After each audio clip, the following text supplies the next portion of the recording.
Assalamu alaikum. Once again, welcome back to my channel, Brain Gain. Okay, this time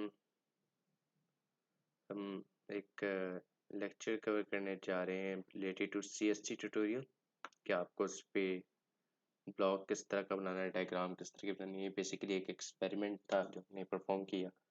हमने इसके अंदर एक T junction power divider बनाना था और इसके अंदर हमारा टास्क था कि हमने पावर को इक्वली डिवाइड करना था। तो पावर को इक्वली डिवाइड करने के बाद हमारी इम्पीडेंस हमें कितनी चाहिए होगी पावर को इक्वली डिवाइड करने के लिए, हमारी कैरेक्टरिस्टिक इम्पीडेंस क्या होगी, आगे जो जिन पोर्ट्स पे output input impedance output impedance हम कैलकुलेट करना सीखेंगे। उसके बाद हम इसको CST में बनाना सीखेंगे। CST इज जस्ट बेसिकली हमारे कुछ सब्जेक्ट्स हैं, माइक्रोवेव इंजीनियरिंग और आप कह सकते हैं transmission lines and wave guides. इसके अंदर अभी तक हमने सो फार इस चीज़ को देखा है।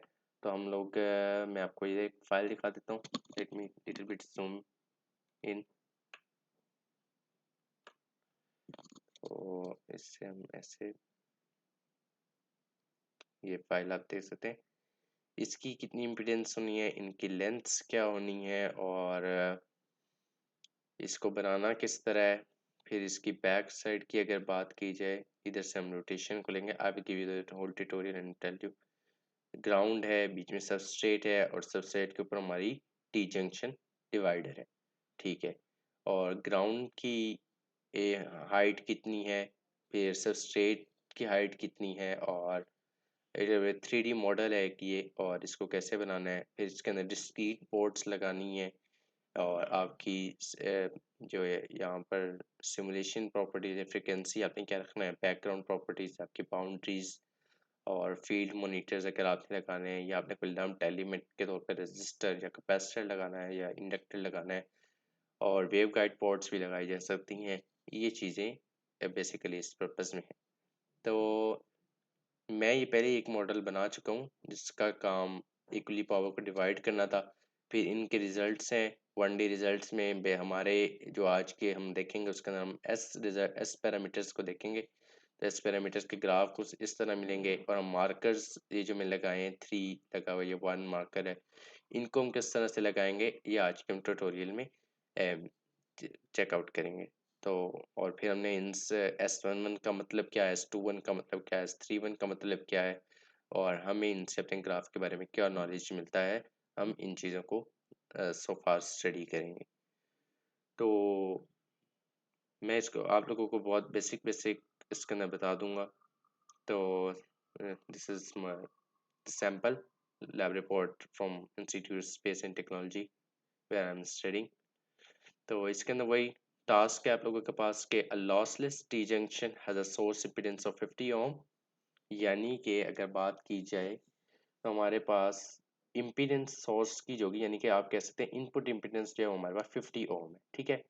Find the output characteristic impedance so that the power divides in the ratio of 1:3। हम इस 1:3 को भी डील करेंगे अगले कोर्स के अंदर। आज आप लोगों के लिए इक्वल पावर डिवाइडर, और जब आप इक्वली बनाना सीख जाएंगे तो आप ऑफ कोर्स 1:3 भी बनाना सीख जाएंगे। कंप्यूट द रिफ्लेक्शन कोफिशिएंट, हम इसको छोड़ देते हैं रिफ्लेक्शन कोफिशिएंट को, ये हमारे आज के कोर्स में शामिल नहीं है। अच्छा जी, 1:2 के हवाले से मैं आपको एक बात बताऊंगा कि एक तो सिंपल कुलिया भी बता दूंगा और ये वाली कैलकुलेशन भी समझा दूंगा कि आपने किस तरह से अपनी टी जंक्शन पावर डिवाइडर के केस में अपनी इम्पिडेंसेस किस तरह निकालनी है। जेड नॉट जो है ये हमारी इनपुट इम्पिडेंस को रिप्रेजेंट कर रहा है यहाँ पर, और जो Z1 है ये हमारी आउटपुट पोर्ट 1 और आउटपुट पोर्ट 2 के ऊपर Z2 हमारा शो करेगा। सो 1:1 अगर मैं इस 1:3 को 1:1 का पावर डिवाइडर बना दूं तो आप कह सकते हैं कि लेट मी क्लोज इट।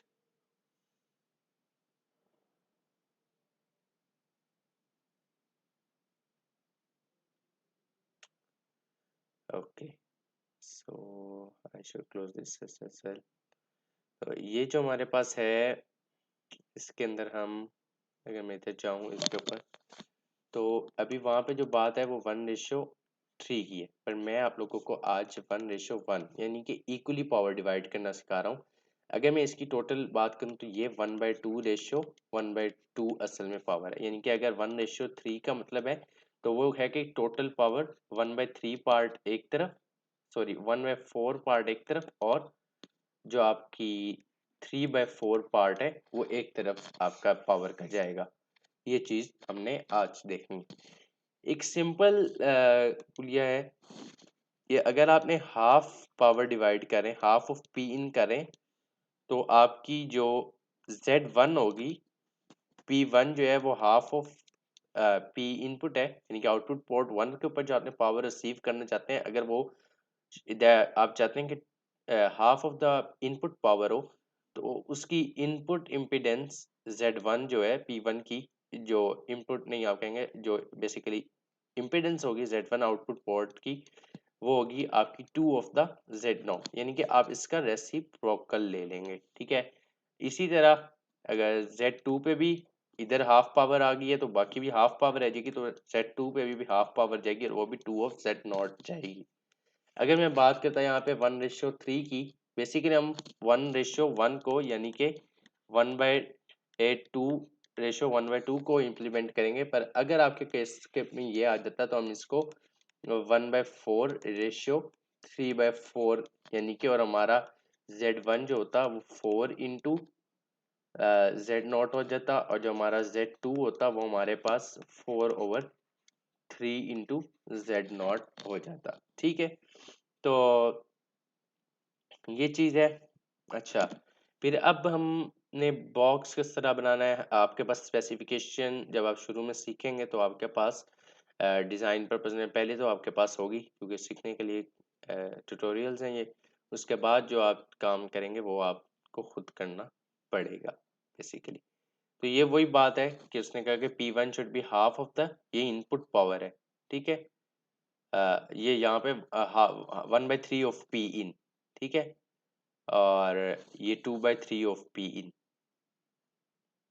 ठीक है, यहाँ पे ये अब 2:1 में डिवाइड कर रहा है, तो इसमें से ये 1:3 और 2:3 होगा, यानी कि जो ऊपर हमें क्वेश्चन था, यानी कि ये एग्जांपल सिर्फ हमें ये बताने के लिए था कि इम्पीडेंस कैसे कैलकुलेट करनी है। असल हमारे प्रॉब्लम ये था, पर हम इस प्रॉब्लम को भी ट्रांसफॉर्म करके हम half on half power divider बनाएंगे टी पोर्ट जंक्शन।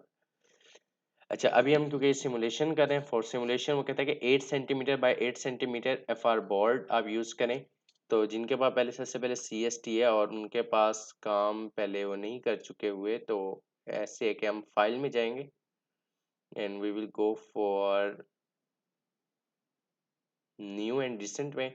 आप यहाँ पे अपने प्रोजेक्ट टेम्पलेट पे जाएं, तो न्यू प्रोजेक्ट हम बनाने लगे हैं, microwave and RF and optical में। आप सर्किट एंड कंपोनेंट्स में जाएंगे, और फिर आप उसके बाद प्लेनर कपलर्स एंड डिवाइडर्स के अंदर जाएं, और इधर हम इसको टाइम डोमेन में रहे, और हम इसको नेक्स्ट करेंगे। आप हमारे पास उधर डायमेंशन मिलीमीटर में, हम उनको सेंटीमीटर में, हम उसको मिलीमीटर में कन्वर्ट कर लेंगे। फ्रिक्वेंसी आप अपनी गीगाहर्ट्ज़ की रखें, और टाइम जो है वो आप सेकंड्स में, और बाकी चीज़ों को भी छेड़ने की ज़रूरत नहीं है। नेक्स्ट करें। आप फ्रीक्वेंसी जो है आपने वो देखनी है कि आप एक तो आपकी λ/4 के हिसाब से आप फ्रीक्वेंसी रखें। जो हमारी λ/4 आएगी वो मैं आपको बता दूंगा किस तरह आएगी, बट वो 1 to 4 के दरमियान आएगी। अब क्या होगी वो मैं आपको बाद में बता दूँ। अगर आपने कोई मोनीटर्स लगाने हैं, ई फील्ड, एच फील्ड, ये काम आप बाद में भी कर सकते हैं। शुरू में करना चाहें शुरू में कर लें, बाद में भी कर सकते हैं। बाद में कहाँ से कर सकते हैं वो भी मैं आपको दिखा दूंगा। अगर मैं, और आप इसको अगर डिफाइन करना चाहते हैं किसी चीज़ को, कि मैंने ई फील्ड लगाना है या एच फील्ड लगाना है, तो वो ऑटोमेटिकली एक रेशियो डिफाइन कर लेगा कि वो पहले एक 1 पे मॉनिटर लगा लेगा, फिर एक 2.5 गीगाहर्ट्ज़ पे, एक 4 गीगाहर्ट्ज़ पे।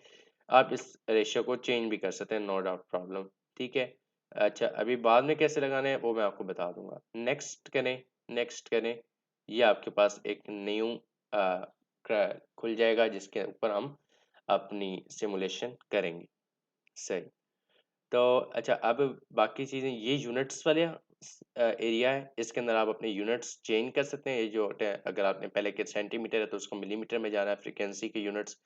और उसके बाद आप जा सकते हैं, जो मैंने कहा था कि आप फ्रीक्वेंसी जो हमने रखी है, अगर आपने उसको सेट करना है तो आप इधर जाके फ्रीक्वेंसी, ये जो मैंने 1 to 4 सेट की थी गीगाहर्ट्ज़ में है, क्योंकि आपका यहाँ पे ये आपको यूनिट्स दिखा भी रहा है, तो ये आपने गीगाहर्ट्ज़ करने हैं, और इसको ओके कर दें। और आपने बैकग्राउंड प्रॉपर्टीज चेंज करनी है, बाउंड्रीज करनी है। अच्छा, उसके बाद और आपने यहाँ से हम पिकअप पॉइंट्स की किस तरह कैटेगरी है ये भी हम कर सकते हैं। अच्छा, उसके बाद to let you know very clear कि आपने जब डिस्क्रीट पोर्ट्स से हमने काम करना है, तो जब डिस्क्रीट पोर्ट से हमने काम करना है तो हमें मेक श्योर करना है कि यहाँ पे हमारा ये नॉर्मल होगा, ठीक है। तो बाज़ औक़ात ये पीईसी होगा, तो हमें इसको पीईसी नहीं बल्कि एक नॉर्मल मटेरियल रखना है, और यानी कि हमारा पूरा बाउंड्री जो है वो कंडक्टिंग बाउंड्री नहीं होगी। और दूसरी चीज़ भी आपने मेक श्योर करनी है कि इसको अप्लाई इन ऑल डायरेक्शंस करके आपने ओपन एट स्पेस पे कर देना है। इसकी क्या स्पेसिफिकेशंस है, क्यों करते हैं हम वैसे, ये हम आगे चल के देखेंगे।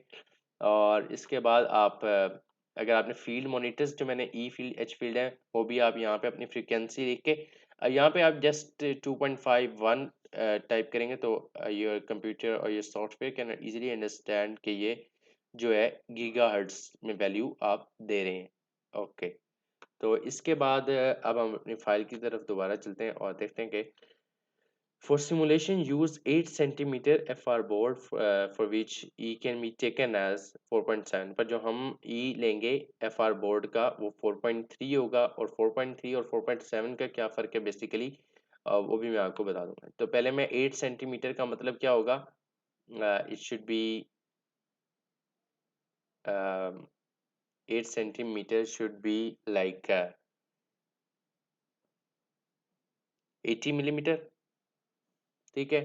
अब हम 80 मिलीमीटर का बोर्ड बनाने जा रहे हैं जो कि 80 बाई 80 का बोर्ड होगा। अच्छा, हमने ये तो देख लिया 80 बाई 80 लेंथ और विड्थ है, तो हाइट कितनी होनी है, हाइट आपकी 1.6 मिलीमीटर। अब ये मिलीमीटर में ही आपको गिवन है, सिर्फ इस चीज़ को हमें मिलीमीटर में ले जाना पड़ेगा। तो आप सबसे पहले मॉडलिंग में आएंगे, मॉडलिंग में आप ब्रिक पे आएंगे। अब आप जस्ट इस पॉइंट से भी रैंडमली भी बाउंड्री क्रिएट कर सकते हैं, पर हमें रैंडमली क्रिएट नहीं करनी, हम इसको एस्केप का आपका कीबोर्ड पे बटन होगा, आप उसको प्रेस कीजिए ताकि भाई ये खुल जाएगा। तो यहाँ पे हम क्योंकि सबस्ट्रेट बना रहे हैं तो मैं इसको सबस्ट्रेट टाइप कर देता हूँ, और मेरे पास मैं इसको सेंटर्ड अपनी बॉडी रखूँगा कि हमारी जीरो एक्सेस से भी 40 लेफ्ट साइड और 40 राइट साइड पे होगी, तो ये मैं -40, ये एक्स में आप देख सकते हैं, x is length, y is length and z is height. तो इसका मैं -40 से 40 मिलीमीटर, तो ये बेसिकली -40 से 40 जो है हमारा एक जो लेंथ असल लेंथ होगी, एक वो एब्सोल्यूट 80 मिलीमीटर की लेंथ होगी। तो ये भी मुझे वही रखनी है, एक सेंटर्ड में रख रहा हूँ कि जीरो से भी इस तरह, जो मुझे अगर बाद में कोई दरमियान में काम करना है तो वो भी मेरा जीरो से ही स्टार्ट हो रहा होगा, यानी कि जीरो को कुछ इस तरफ कुछ इस तरफ मैं रखूंगा। खैर मैं आपको उसके बारे में आगे चल के भी बता दूंगा। तो ये भी 40 टू 40। अच्छा, अब वहाँ पे जेड मिनिमम क्या था, यानी कि जेड है हमारी हाइट, तो हमारे सबस्ट्रेट की हाइट होगी, इट शुड बी लाइक 1.6, तो वो था -0.8 से टोटल ऑफ 0.8 एम। अच्छा, अब ये कंपोनेंट वन हो गया, चलो कोई बात नहीं। उसके बाद हमारा जो मैंने आपको लो आप एफ आर बोर्ड हमने यूज़ करना है, हम लॉस फ्री यूज़ करेंगे। उसको कैसे सेलेक्ट करना है, आप लॉर्ड फ्रॉम मटेरियल लाइब्रेरी पे क्लिक करेंगे, यहाँ मटेरियल में FR4 टाइप कर दें, FR4 FR/4, ये लॉस फ्री के ऊपर टिक करें और इसको लोड कर लें। वहाँ पे 4.7 लिखा था, पर ये हमारे एप्सिलॉन की जो वैल्यू है ये 4.3 है। इसका कहाँ पे काम आएगा ये मैं आपको आगे बताऊंगा। जिन लोगों के पास बेसिक नॉलेज है TLW के, उनके लिए बात होगी कि हमारी जो पोर्ट्स होते हैं या हमारे डिवाइडर्स होते हैं उनकी विड्थ से भी हमारी जो उनकी विड्थ भी हमारी उस स्ट्रिप की इम्पीडेंस डिफाइन करती है। तो हमारी यानी कि स्ट्रिप की इम्पीडेंस जो है वो विड्थ पे भी वेरी करती है, तो इस तरह से, और इस एप्सिलॉन पे भी वेरी करती है। इस तरह से हमें विड्थ के अंदर और विड्थ फिर हमारे एप्सिलॉन पे डिपेंड करती है, तो हमें ये चीज़ें कैटर फॉर करनी है, और इसकी हमें कहाँ पे ज़रूरत पड़ेगी इस सॉफ्टवेयर के अंदर, ये मैं आपको बता दूँगा। तो आपने याद रखना है कि हमने FR4 board loss free choose किया है, इसके एप्सिलॉन जो है वो 4.3 है। ओके करेंगे हम। ये आपने देख लिया कि जो ये मैंने 80 बाई 80 का बोर्ड बना लिया जिसकी हाइट है 1.6 मिलीमीटर, -0.8 से 0.8। अच्छा, अब अगली चीज़ हम स्पेसिफिकेशन पढ़ते हैं कि वो हमें क्या कहता है। वो कहता है कि the thickness of PCB board, ये भी हमने रख ली, the thickness of conductor 105 micrometer होगी, यानी कि इसको अगर मैं मिलीमीटर में लूँ तो it would be 0.105 millimetre and a ground plane of same thickness. और ग्राउंड भी पीछे एक हम बनाएंगे, और थिकनेस ग्राउंड की और हमारे एक कंडक्टर की सेम होगी, और इन दोनों का मटेरियल भी हमारा सेम होगा। इस टू बी जो कि पीईसी होगा। To be attach at the bottom of the dielectric slab, input is port 1। जहाँ पे हम पोर्ट 1 लगाएंगे वो इनपुट साइड होगी हमारी, हमने पोर्ट 1 इनपुट पे लगानी, और आउटपुट पे पोर्ट 2 एंड पोर्ट 3। तो हमने कैसे लगानी है हम ये देख लेते हैं, और फिर मैं आपको उस तरफ भी ले जाता हूँ।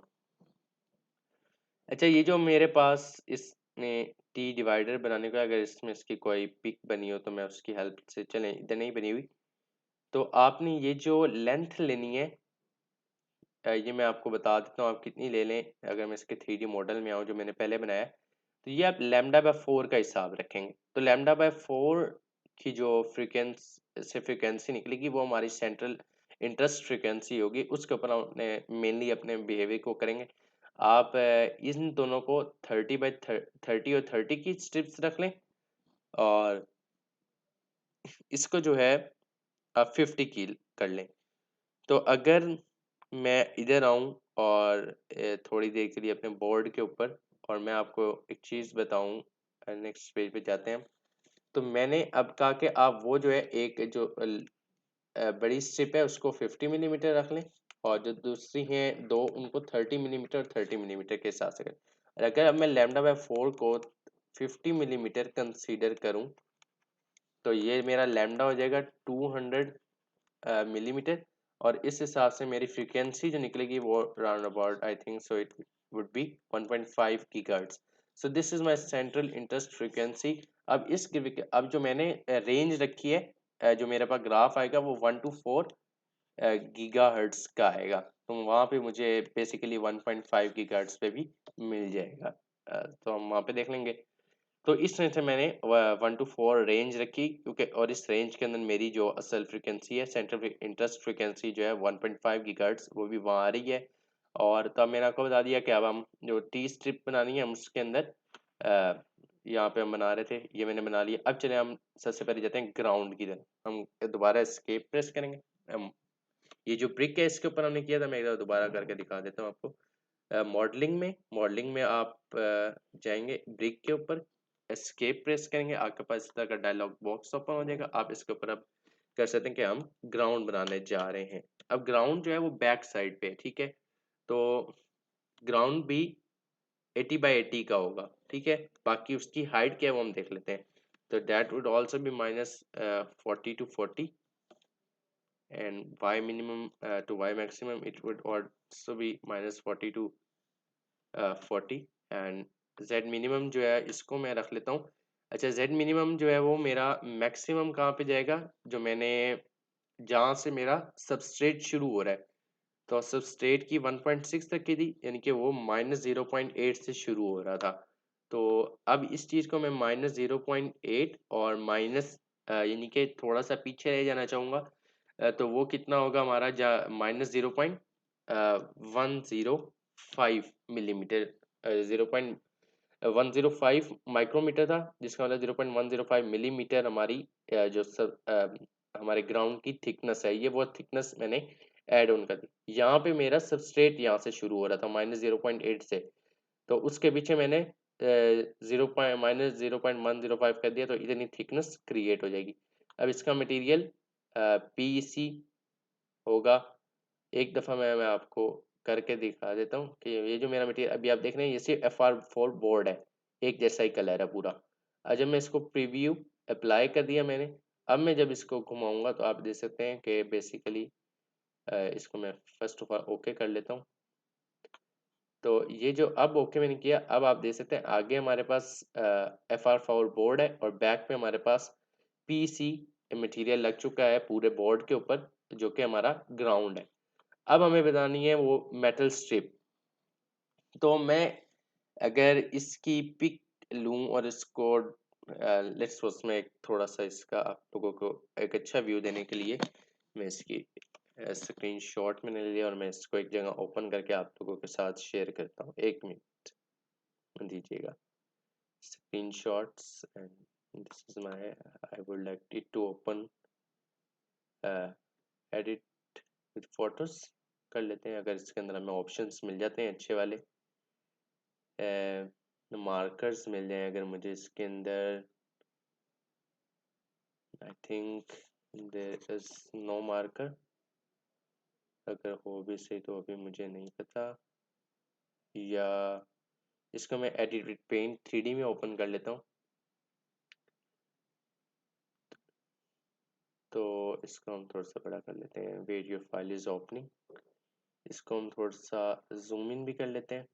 चले और मैं ब्रशेस और सिलेक्टेड, ठीक है। अब मैं जो बात कर रहा हूँ ये है कि हम इसको इस वाली चीज़ को हम 50 मिलीमीटर रख लेंगे और इस चीज़ को हम इसी के सेंटर से शुरू कर लेंगे।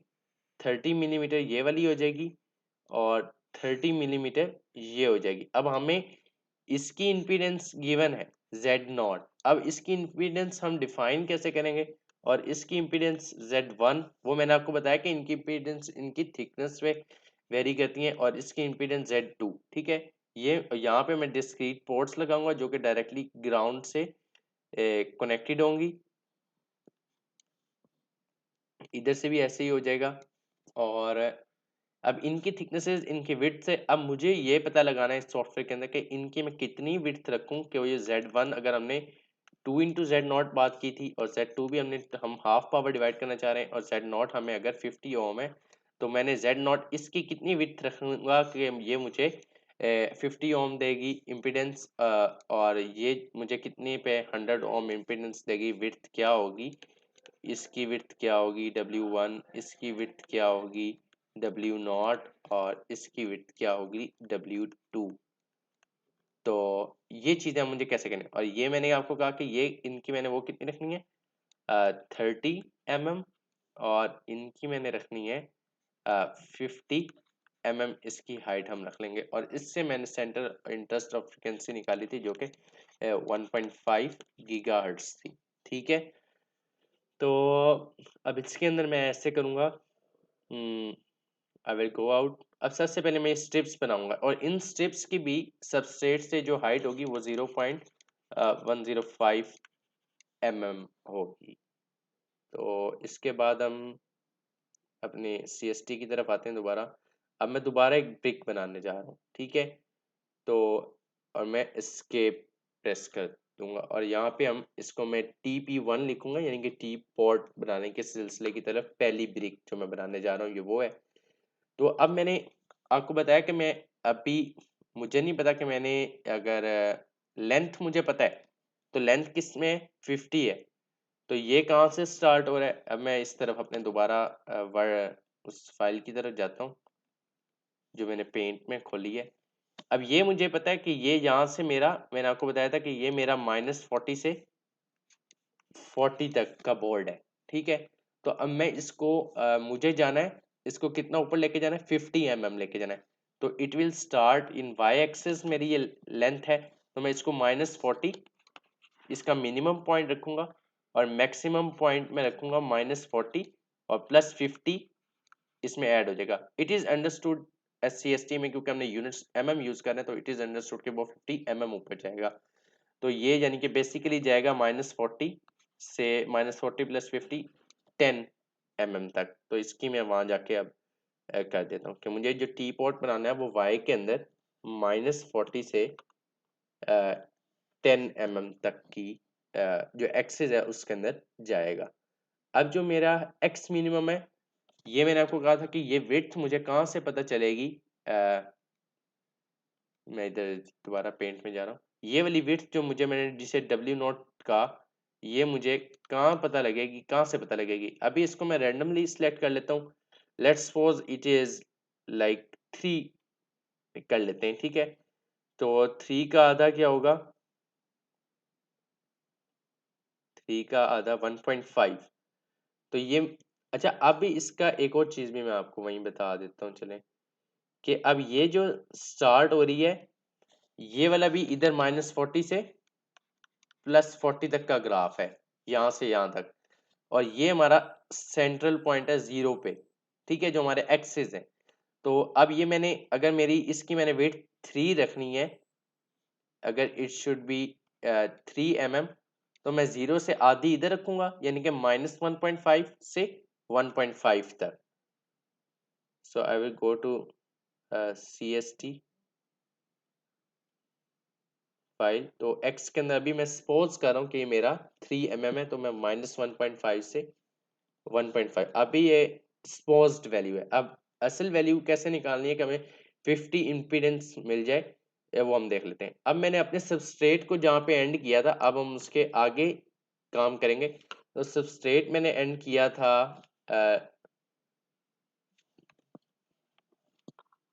सबस्ट्रेट जो मैंने एंड किया था वो 0.8 पे किया था, और मुझे जो मेरा चाहिए आगे वो 0.8, और मेरे कंडक्टर की थिकनेस भी 0.105 mm होगी। ये वो मैंने इसमें ऐड कर दिया, तो यहाँ तक हो जाएगा। ये भी हमारा PEC के अंदर T-Pot1।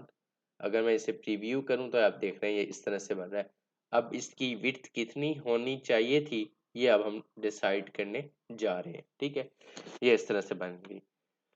तो आप देख रहे हैं किस तरह हम अपने प्रोजेक्ट की किस तरह हम अपने ऑब्जेक्ट की तरफ, या प्रोजेक्ट भी कह सकते हैं, अचीव करें। अब होम पे आ जाएंगे। होम पे द लेफ्ट साइड अपर बार के अंदर आपके पास मैक्रोस के ऑप्शन है। आप कैलकुलेट के अंदर जाएंगे, इधर सेकंड ऑप्शन है कैलकुलेट एनालिटिकल लाइन इम्पीडेंस में जाएंगे। यहाँ पे आप थिन माइक्रोस्ट्रिप में जाएंगे। अब इरिस्पेक्टिव ऑफ हाफ फ्रीक्वेंसी कोई भी डालें, ये जो सबस्ट्रेट की हाइट है वो आप यहाँ पुट करेंगे, that would be 1.6, and it is understood कि ये हम में बात करें। विड्थ मैंने भी आपके सामने क्या रखी है, 3 रखी है। चले कोई बात नहीं। लाइन लेंथ भी इंडिपेंडेंट केस है, और हमारे ये एप्सिलॉन जो था ये म्यू, सॉरी एप्सिलॉन, एप्सिलॉन के केस एप्सिलॉन हमारे था 4.3 था। तो अब हम देखेंगे, हम कैलकुलेट के बटन पे क्लिक करेंगे, तो ये वो 51.35 दे रहा है। अच्छा, अब जैसे जैसे हम विड्थ को बढ़ाते जाएंगे इम्पीडेंस कम होती जाएगी। तो मुझे कितनी इम्पीडेंस चाहिए, यहाँ पे Z0 it should be like 50 ओम। तो जो मेरी कैरेक्टरिस्टिक इम्पीडेंस है जो मेरे डिज़ाइन केस के अंदर, तो मैं इसे 3.7 करके दोबारा कैलकुलेट पे क्लिक कर दूंगा, तो ये 45 पे चला गया। ठीक है, अब मैं इसे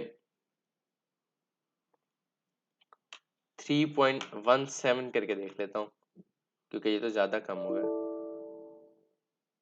ओके ओके, तो इसको मैं थोड़ा सा कंट्रोल, सॉरी, ये तो पूरी हमारी वो चलेगी। चलिए, अब आपको ये समझ लगी है, मैं इसको दोबारा जल्दी से बना देता हूँ आप लोगों के लिए। So it would B TB1, it would B -1.5 to 1.5, it would be -40 to 10, and it would be 0.8 to 0.8 plus 0.105, और कंपोनेंट PEC ओके कर देते हैं। ठीक है, ये बन गया। और दूसरी जो हम उधर जा रहे थे कि हमने मैक्रोस में जाना है, होम पे, मैक्रोस में, कैलकुलेट में, एनालिटिकल लाइन इम्पीडेंस में, और फिर हम जाएंगे थिन माइक्रोस्ट्रिप में। हम यहाँ अपनी विड्थ, अगर मैंने 3.17 की थी आपके सामने, और यहाँ पे मैंने हाइट हमारी 1.6 mm, और एप्सिलॉन जो हमारा है वो 4.3 है, और मैं दोबारा एक दफ़ा कैलकुलेट पे क्लिक करूँगा तो ये 49.68। हम थोड़ा सा और क्लोजर जाने की कोशिश करेंगे। मैं कि क्या चीज़ करूँगा, मैं विड्थ को कम करूँगा तो इम्पीडेंस बढ़ेगी, इन्वर्सली रिलेटेड है ये आपस में। तो मैं इसको 3.16 कर देता हूँ, और अब मैं दोबारा कैलकुलेट करता हूँ तो 49.7 है। अब मैं इसको 3.158 कर देता हूँ, तो ये कैलकुलेट करता हूँ तो 49.8, 3.148 कर दी जाए तो ये हम, अच्छा 148, और अगर मैं इसे 145 कर दूं और 14 कर दिया जाए 3.14, तो 49.97, this much approximation we can take. तो 3.14 अच्छा, इसको आप कभी भी बिल्ड पे क्लिक मत कीजिएगा, क्रॉस पे भी क्लिक मत कीजिए, हेल्प पे भी नहीं, आप एग्जिट करेंगे यहाँ से, ठीक है। हाँ, तो हमने जो कैलकुलेट किया है वो विड्थ है, तो आप इधर से जाएंगे, इसको मैं थोड़ा सा अगर साइड पे कर दूं, शो डेस्कटॉप, यहाँ से आप कंपोनेंट्स में जाएंगे, कंपोनेंट 1 अगर आप एडिट करना चाहते हैं तो इस TP1 पे डबल क्लिक करें, डिफाइन ब्रिक पे करें, इधर नीचे एडिट में आ जाए। अब आप ये डिफाइन कर सकते हैं, मैंने कितना कहा 3.14, तो मैं इसे -3.14 डिवाइडेड बाई 2 और पॉजिटिव 3.14 डिवाइडेड बाई 2 तक मैं इसको कर लेता हूँ। और अब मैं प्रीव्यू करता हूँ और ये ओके करते हैं हम, तो ये हमारे पास आ जाएगी, ये आ गया आपका। अब साइड पे डबल क्लिक करेंगे तो ये आपके आ जाएगी। अब इस तरह आपने इसी तरह सेम वे में वर्क करते हुए आपने दूसरी पोर्ट्स बनानी है, वो मैं आपको दिखा देता हूँ। हम अपने पेंट में जाते हैं, तो पेंट में मैं इस चीज़ को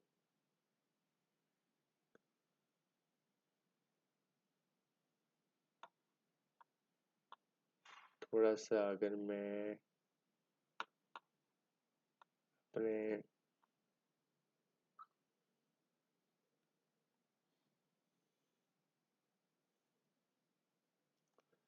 एक मिनट दीजिएगा, चलिए इधर से अब मैं इसको जूम इन कर लेता हूँ। अब ये वाली जो चीज़ है, अब इसकी विड्थ जो है ये बेसिकली वाई एक्सिस में, ठीक है। अब ये जो विड्थ है ये जो है, it is not selecting my marker, marker colour हमने, अब इसकी जो, अच्छा सिलेक्ट के ऑप्शन को हमें खत्म करना पड़ेगा।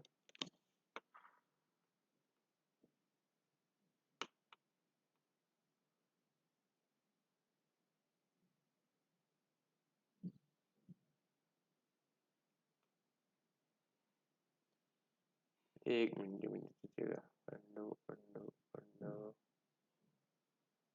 कहाँ पे ऑप्शन,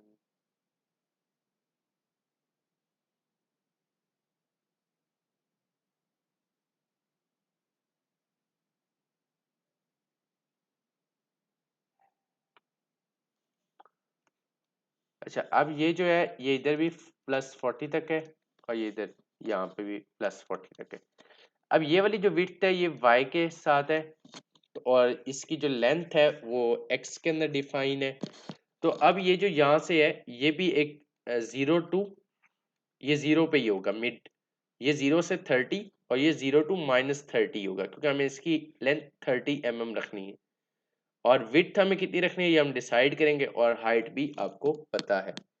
और इसकी हमने 100 ओम इम्पीडेंस रखनी है, क्योंकि हमारी हमने करेक्टरिस्टिक कितनी रखी थी, इनपुट इम्पीडेंस हमारी 50 ओम, और ये 2 times of the input impedance दोनों साइड पे हाफ पावर को डिवाइड करने के लिए जाएगा। मैं इधर आऊँगा, मैं दोबारा मॉडलिंग में जाऊँगा, मैं ब्रिक्स में जाऊँगा, मैं एस्केप प्रेस करूँगा एज यूजुअल। मैं अब टी पोर्ट का पार्ट 2 बनाने लगा हूँ, टी पोर्ट पार्ट 2, और ये मेरा जाएगा -30 से, अब एक्स में हमारी लेंथ है -30 से 0, और विड्थ जो है वो वाई में है, तो ये ला विड्थ कहाँ पे एंड हुई थी 10 पे, तो जो 10 पे वाई पे एंड हुई वहाँ से हम 10 से ऊपर जाएंगे 0.17, 10 प्लस कर देता हूँ इसके अंदर, इतनी मैंने अभी विड्थ रखी है। और z जो है वो उसी तरह मेरा 0.8 पे सबस्ट्रेट एंड हो रहा है, तो ये 0.8 प्लस 0.105 mm तक हमारा जाएगा और वो PEC होगा, और ये प्रीव्यू करके आप देखें तो ये यहाँ पर बन रहा है, ठीक है। अब 0.17 मैंने विड्थ रखी है। अब क्या इस विड्थ पे मुझे मेरी डिजायर्ड इम्पिडेंस मिलेगी या नहीं, इसको हम चेक कर लेते हैं और बाद में उसी तरह हम एडिट कर लेंगे। मैं दोबारा होम पे आऊँगा, मैक्रोस पे जाऊँगा, कैलकुलेट पे जाऊँगा और कैलकुलेट एनालिटिकल लाइन इम्पीडेंस पे जाऊँगा और अपनी थिन माइक्रो स्ट्रिप पे जाऊँगा और अपनी हाइट 1.6 mm करूँगा, और इस पे मैं 3.1 सॉरी मैंने विड्थ को अभी आपके सामने 0.17 रखा है, ये रख दूंगा। एप्सिलॉन मेरा मुझे पता है, मेरे बोर्ड का जो सबस्ट्रेट का मेरा एप्सिलॉन 4.3 है, मैं कैलकुलेट पे क्लिक करूंगा तो it is giving me much, it is 153। तो मुझे क्या चीज़ बढ़ानी है, मुझे अपना विड्थ को बढ़ाऊंगा इम्पीडेंस को कम करने के लिए। मैं 1.7 रख के चेक कर लेता हूँ mm। 12 कैलकुलेट करता हूँ तो ये अब 69 देने लग गए। मैं 1.4 रख के देख लेता हूँ।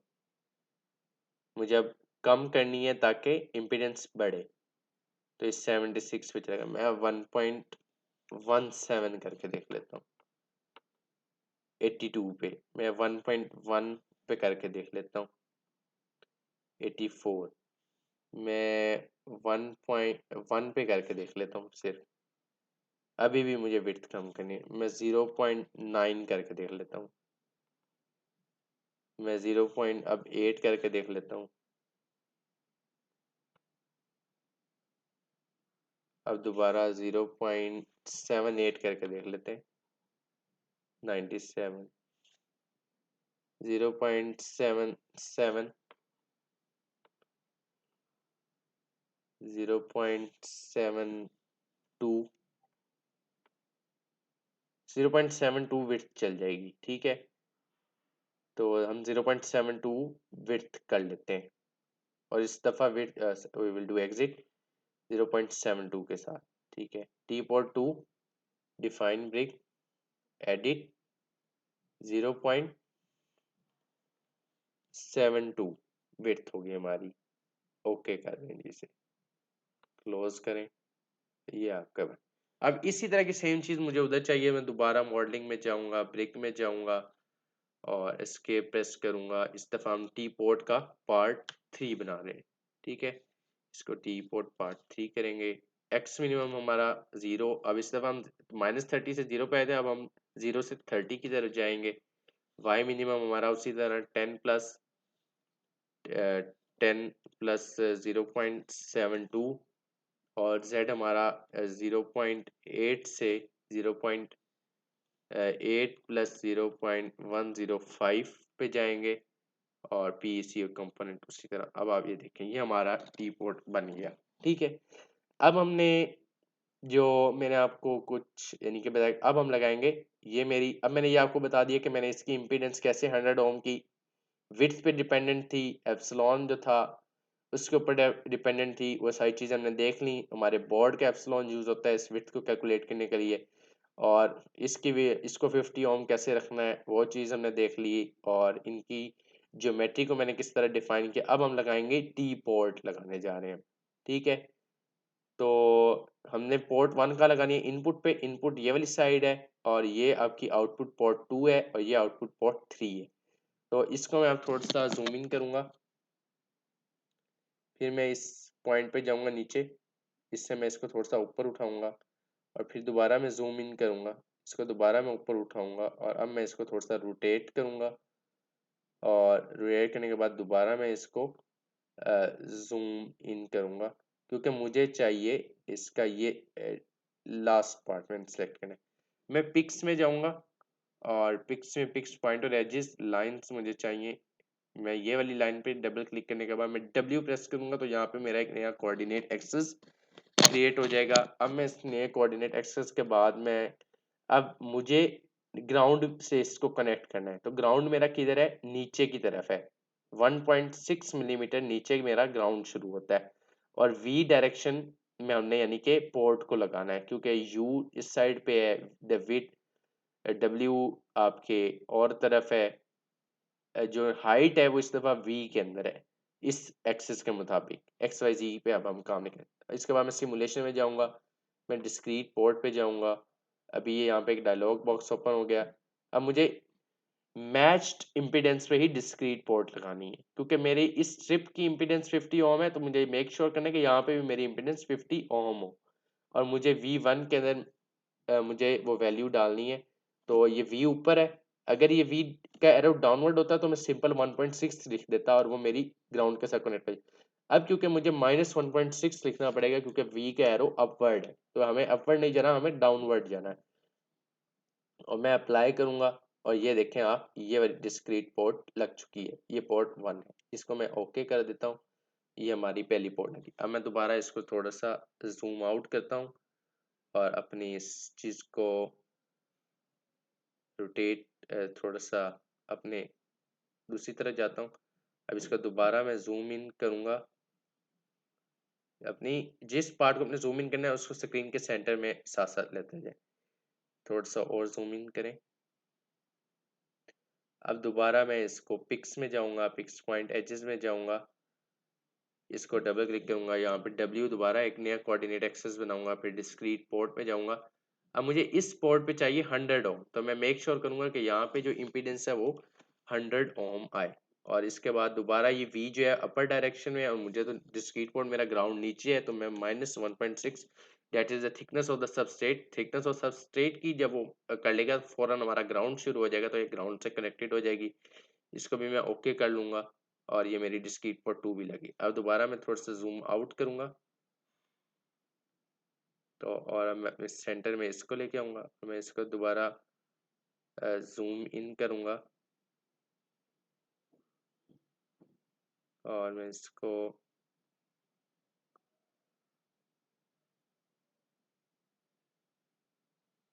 ऐसे दोबारा पिक्स में जाऊँगा। पिक्स एच इज यहाँ पे ये थोड़ा सा रेड हो गया है। अगर आपको सही नजर, आप एस्केप करके दोबारा देख सकते हैं कि आपकी कहाँ पर है। इस तरफ है, तो मैं इधर दोबारा आता हूँ और ये मेरा यहाँ पे कहीं पड़ा हुआ है। अगर आपको अभी भी सही नहीं आ रहा तो आप थोड़ा सा और जूम इन कर सकते हैं। अब दोबारा पिक्स में जाएं, पिक्स पॉइंट एजेस, और ये इस पे क्लिक करके W करें। यहाँ पे आपका दोबारा एक्सेस आ गया। डिस्क्रीट पोर्ट में जाएं और इसकी भी मुझे 100 ओम इम्पीडेंस में रखी है, तो मैच रखूँगा तो काम सही होगा। और नीचे जाना है, सॉरी दैट शुड बी 100, और नीचे जाना है तो मुझे V अप डायरेक्शन में, तो V1 को मैं -1.6 दूंगा, तो मेरी डिस्क्रीट पोर्ट लग जाएगी। ओके करूँगा इसको, यहाँ भी डिस्क्रीट पोर्ट लग गई है। ठीक है। अगर आप डिस्क्रीट पोर्ट इस तरह से आपको विजिबल ना हो, तो आप इधर ये जो साइड पे ट्री बना हुआ है इसके अंदर आप पोर्ट्स में जाएंगे और पोर्ट 1 देख, पोर्ट 3 भी हमने लगाई है ना, तो ये पोर्ट 3 आपको यहाँ पे विजिबल होने लगे।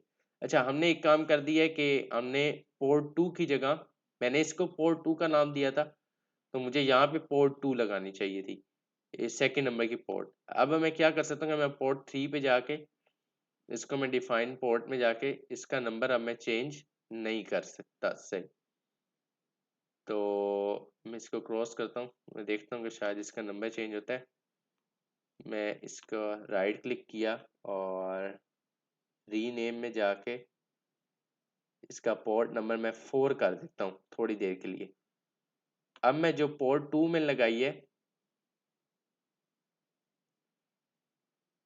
उसको मैं पोर्ट नंबर 3 कर देता हूँ।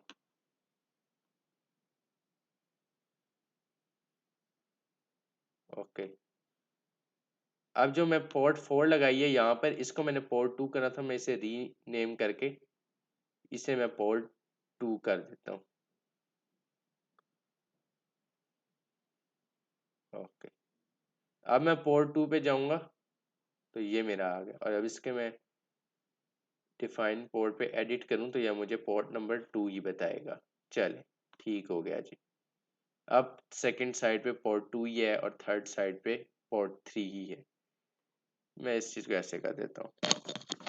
अब हम अपनी सिमुलेशन सेटअप सॉल्वर में जाएंगे। -40 dB accuracy is the best one, और बाकी आपको एस पैरामीटर्स ये आपको बता देगा। हम स्टार्ट करते हैं और फिर देखते हैं कोई एरर आता है तो उसको हमने किस तरह कैटर करना है। सिमुलेशन पे थोड़ा सा ये टाइम लेगा, तो सिमुलेशन के बाद हमने रिजल्ट्स को किस तरह स्टडी करना है ये भी हम साथ देख लेंगे। ओके,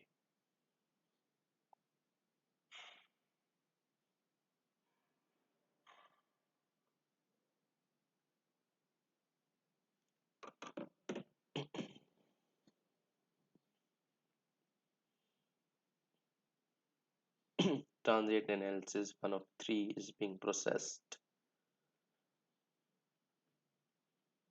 स्टेप बाय स्टेप और चीज़ें की हैं। आपकी कोई क्वेरी हो तो आप कमेंट में मेंशन कीजिए। I will try my best to answer it SAP.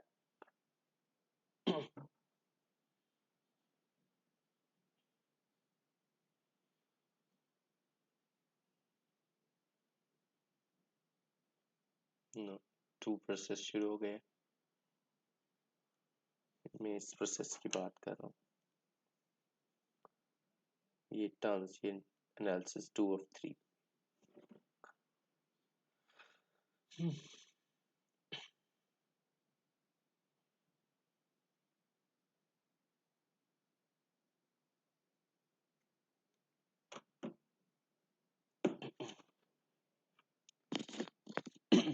3 process.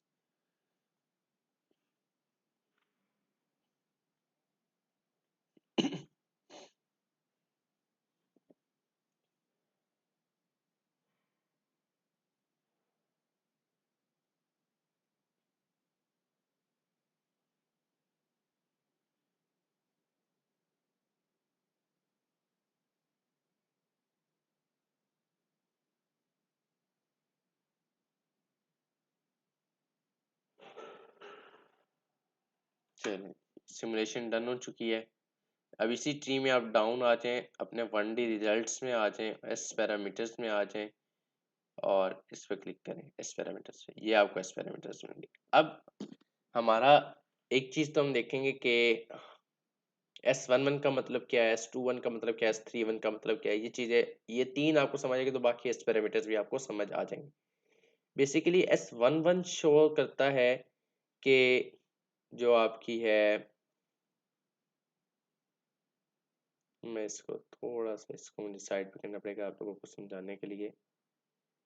जो पहला डिजिट होता है S1 जो है, पहला 1 जो है वो रिसीविंग पोर्ट नंबर बता रहा है, और जो दूसरा 1 है ये आपकी ट्रांसमिट पोर्ट नंबर बता रहा है। यानी कि S11 जो है वो ये है कि 1 से ही ट्रांसमिट होके आपका 1 से ही ट्रांसमिट होके 1 पे ही कितनी पावर रिसीव हो रही है। अब हमने पावर फुल ट्रांसमिट करनी है, हमारा बेसिक एम ये है। तो यानी कि रिफ्लेक्शन बहुत कम हो, अगर रिफ्लेक्शन होती भी है तो वो बहुत कम होनी चाहिए। और हमारी सेंट्रल इंटरेस्ट ऑफ फ्रिक्वेंसी क्या है वो मैंने आपको बता दिया था, 1.5 गीगा हर्ट्ज से। ठीक है, तो अब हम देखें, अब हम सारी वैल्यूज को 1.5 गीगा हर्ट्ज पे चेक करेंगे। अब मार्कर अगर क्लिक करें तो अपने इस बॉक्स पे क्लिक करें एक दफ़ा, प्लॉट के ऊपर फिर एम प्रेस करें और किसी अपने 1.5 वाली जगह पे डबल क्लिक कर दें। आप इस मार्कर को मूव भी कर सकते हैं, लेट्स सपोज लाइक दिस। मैं अभी इस मार्कर को यहाँ ले आया, अब इसी को मैं यहाँ उठा के 1.5 पे ले जाऊंगा। अच्छा, अब रिफ्लेक्शन के लिए अगर हमारी वैल्यू -10 से -20 dB के दरमियान हो तब भी काम चल जाता है, बट अगर -20 से भी कम हो जाए रिफ्लेक्शन, -20 dB से भी, तो बहुत अच्छी बात है। तो यहाँ पे आप देख सकते हैं कि हमारे 1.5 के ऊपर ये एक्स पॉइंट है यहाँ पर, और ये जो 1 मार्कर के ऊपर, तो ये -25 dB रिफ्लेक्शन है। ये कि बहुत बहुत ही कम, यानी कि almost 100% of the power is being transmitted to those ports. अब S21 पे भी और S31 पे भी, दोनों पे मेरा जो है वो सेम ग्राफ होना चाहिए, क्योंकि वहाँ पे सेम सेम पावर ट्रांसमिट होनी है। तो अगर मैं S21 और फिर कंट्रोल करके S31 के ऊपर क्लिक करूं तो देखें इन दोनों का ग्राफ आपस में ओवरलैप हो चुका है। ठीक है, यानी कि दोनों पे ग्राफ जो है, यानी कि पावर सेम मैनर के अंदर डिस्ट्रीब्यूट हो रही है। अब हमें ये चेक करना है कि क्या S21 और S31 के ऊपर हम चाहते थे कि 50% पावर S21 पे चली जाए और 50 पावर S31 पे चली जाए। ठीक है, हमने अभी कोई डिफाइन नहीं किया कि हमारे पास इनपुट जो है वो 2 वोल्ट्स है या 3 वोल्ट्स है। इट इज जस्ट केस, यानी कि वी इन जो है वो 1 वोल्ट है। तो अब मुझे चेक करना है कि मेरे, और ये डीबी स्केल है, तो डीबी स्केल पे चेक करने के लिए मुझे चाहिए कि मेरा डीबी स्केल पे कितनी पावर ट्रांसमिट हो रही है। यानी कि डीबी स्केल के मुताबिक अगर मुझे हाफ पावर ट्रांसमिट होनी है तो वो मेरी कितने डीबी पे हाफ पावर ट्रांसमिट हो रही होगी। तो आप करेंगे लॉग ऑफ 10 log of 0.5, यानी कि हाफ, 0.5 इज 1/2, हाफ पावर। तो ये आपका ऑलमोस्ट जवाब आता है -3 dB। जब आप वोल्टेज पावर को करते हैं तो वो आप 10 log ऑफ आपकी वोल्टेज पावर होती है, और जब आप अपनी इसको डीबीज में ले जाने के लिए करते हैं, और जब आप डीबी स्केल बेसिकली करता है कि आपके लार्ज जो वैल्यूज एक्सपेंड हुई होती है उनको कॉन्टैक्ट करके एक छोटी रेंज के अंदर आपको सारा वो सारा बिहेवियर दिखा देगा। और अगर यहीं पे वोल्टेज को डीबी में ले जाना तो वो 20 log ऑफ वोल्टेज आपका जो रिजल्ट आएगा वो डीबी में आएगा। और जो आपका इसी तरह हमारे पास डीबीएम भी होता है, उसके बारे में फिर हम कभी बात कर लेंगे बाद में।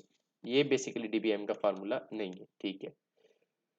तो अब देखते हैं कि S21 का मतलब है कि 1 से ट्रांसमिट 2 पे रिसीव कितनी पावर हो रही है। और मेरी सेंटर ऑफ इंटरेस्ट फ्रीक्वेंसी क्या है, 1.5 गीगाहर्ट्ज़ है। तो मैं इस पे दोबारा क्लिक करके एक मार्कर लगाना चाहूँगा 1.5 गीगाहर्ट्ज़ के ऊपर।